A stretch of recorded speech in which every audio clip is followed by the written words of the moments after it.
नमस्कार दोस्तों, इस वीडियो सीरीज में अभी हम डिस्कशन कर रहे हैं डेटाबेस मैनेजमेंट सिस्टम पर, जिसमें फिलहाल अभी बात करेंगे फाइल स्ट्रक्चर्स की।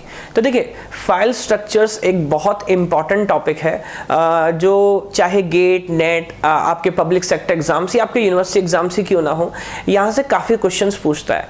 ये बात मैं अलग से इसलिए बोल रहा हूँ बिकॉज आम तौर पे जो स्टूडेंट्स हैं as far as database is concerned, तो बच्चे ज़्यादा इंपॉर्टेंस देते हैं जैसे नॉर्मलाइजेशन है, एसक्यूएल है, ट्रांजैक्शन है, फाइल स्ट्रक्चर्स को एक कोर टॉपिक ट्रीट नहीं करते, जो कि गलत है। इसका रीज़न क्या है? फाइल स्ट्रक्चर्स लॉजिकली भी बहुत इंपॉर्टेंट है, एग्जाम पॉइंट ऑफ व्यू से भी बहुत इंपॉर्टेंट है बिकॉज इससे काफ़ी क्वेश्चंस पूछता है। और मज़े की बात है कि ये बहुत आसान टॉपिक है because it is pure mathematics. तो अगर थोड़ा सा टाइम हम यहाँ पे लगाएंगे तो आप समझिएगा बहुत ही कम टाइम में बिल्कुल सॉलिड मार्क्स आप यहाँ से लेके आ सकते हैं। तो अभी डिस्कशन स्टार्ट करते हैं फाइल स्ट्रक्चर्स का। ठीक है, तो अभी बात करते हैं फाइल स्ट्रक्चर्स की। देखिए, फाइल स्ट्रक्चर्स में डायरेक्टली डिस्कशन से पहले एक बात समझना ज़रूरी है कि पूरे डेटाबेस डिज़ाइनिंग में फाइल स्ट्रक्चर्स की क्या इंपॉर्टेंस और ये कहाँ पे आता है। तो मैं छोटा सा बेसिक डिस्कशन करता हूँ। आप समझिएगा, जिस तरह हम किसी सॉफ्टवेयर सिस्टम को डिज़ाइन करते हैं उसी तरह हम किसी डेटाबेस को भी डिज़ाइन करते हैं। और जैसा कि हम सॉफ्टवेयर इंजीनियरिंग में पढ़ते हैं, सॉफ्टवेयर डिज़ाइनिंग का सबसे पहला स्टेप होता है रिक्वायरमेंट एनालिसिस। तो क्लाइंट जब हमारे पास आता है किसी प्रॉब्लम स्टेटमेंट को लेके, तो पहले हमें समझना ज़रूरी है उसकी रिक्वायरमेंट क्या है।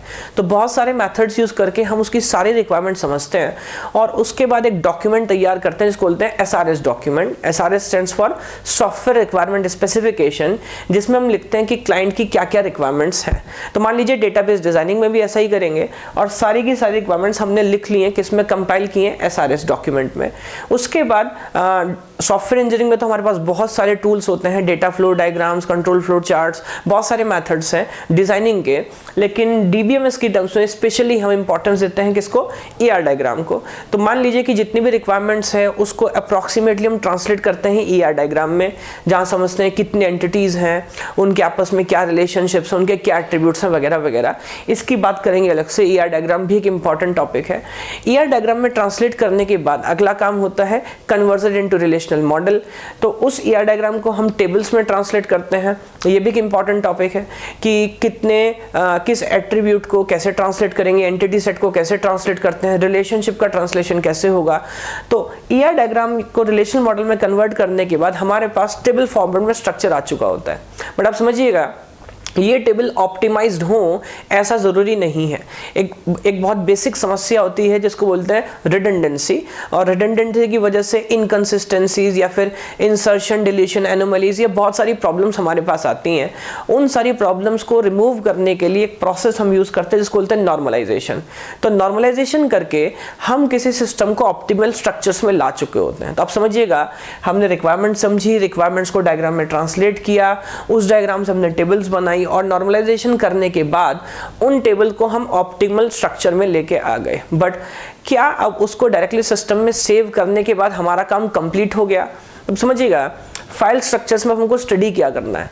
पॉइंट नंबर 1, हमको समझना है कि अब उन टेबल्स को हम सिस्टम में स्टोर करते कैसे हैं फिजिकली बिकॉज आप समझिएगा लास्ट स्टेज में तो जाके आपको डेटा स्ट्रक्चर्स यूज करके उसको मेमोरी में सेव करना ही है। ठीक, तो फाइल स्ट्रक्चर्स आपको बताता है कि उन फाइलों को, उन डेटाबेस के उन टेबल्स को हम एक्चुअली कैसे सेव करते हैं। दूसरी, उससे भी इंपॉर्टेंट बात क्या है, आज के समय पे सबसे इंपॉर्टेंट चीज क्या है कि आपका डेटाबेस कितना फास्ट है। तो आपका डेटाबेस बिल्कुल परफेक्ट काम कर रहा है लेकिन उसको कोई यूज नहीं करेगा अगर वो बहुत स्लो है। तो इंडेक्सिंग और फिजिकल स्ट्रक्चर, बी ट्री, B+ट्री क्या है, आप समझिएगा, ये डेटाबेस को कोई एडिशनल फंक्शनैलिटी नहीं देते। ये सिर्फ एक तरीका है डेटाबेस एक्सेस को फास्ट बनाने का। तो जैसे किसी भी सिंपल बुक के पीछे हम इंडेक्स लगाते हैं सो दैट हम उसको जल्दी से एक्सेस कर लें, ठीक उसी तरह डेटाबेस की किसी भी फाइल पे हम इंडेक्स फाइल बना सकते हैं। एक और चीज़, ये ऑप्शनल है, कंप्लीटली मैंडेटरी नहीं है। आप चाहें तो बनाएं, चाहे तो ना बनाएं, बट अगर इंडेक्स फाइल से आप सपोर्ट करते हैं, इंडेक्सिंग करते हैं किसी डेटाबेस टेबल का या किसी डेटाबेस फाइल का, तो उससे एडवांटेज आपको क्या मिलेगा, हमारा सिस्टम पे एक्सेस बहुत फास्ट हो जाएगा। तो इंडेक्सिंग भी हम समझेंगे, बहुत सारे तरह के होते हैं, बहुत सारे ऑप्शंस हैं, देखना पड़ता है कि मेन फाइल सॉर्टेड है कि अनसॉर्टेड है, उसका ओरिएंटेशन क्या है। तो इंडेक्सिंग कंक्लूजन क्या निकला, इंडेक्सिंग एक तरीका है डेटाबेस के सिस्टम को या एक फाइल को फास्ट एक्सेस करने का। और फिजिकल स्ट्रक्चर्स बी प्लीज या बी प्लस ट्रीज क्या है, ये वो डेटा स्ट्रक्चर्स हैं जो हम यूज करते हैं इंडेक्स फाइल को सेव करने के लिए। ठीक, तो बहुत सारी चीजें हैं, गहनता से हर चीज़ पे बात करेंगे।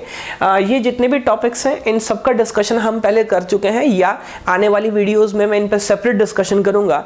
तो अभी इस वीडियो में मैं थोड़ा सा डिस्कशन करता हूं बेसिक फाइल स्ट्रक्चर्स पे, कि फाइल सिस्टम में सेव कैसे होती हैं, उनके ओरिएंटेशन क्या है। और फिर in the next subsequent videos, आने वाली वीडियोज़ में हम डिस्कशन करेंगे इंडेक्सिंग में अच्छे से, कितने टाइप के क्या इंडेक्सिंग होती है, किस तरह के सवाल आपसे एग्जाम में पूछ सकता है। और फिर समझेंगे कि उन इंडेक्स फाइल को हम डेटा स्ट्रक्चर्स यूज यानी कि बी और बी प्लस ट्री ही क्यों यूज करते हैं और कैसे उनको यूज करके हम इंडेक्स फाइल को सेव करते हैं। Okay, thank you.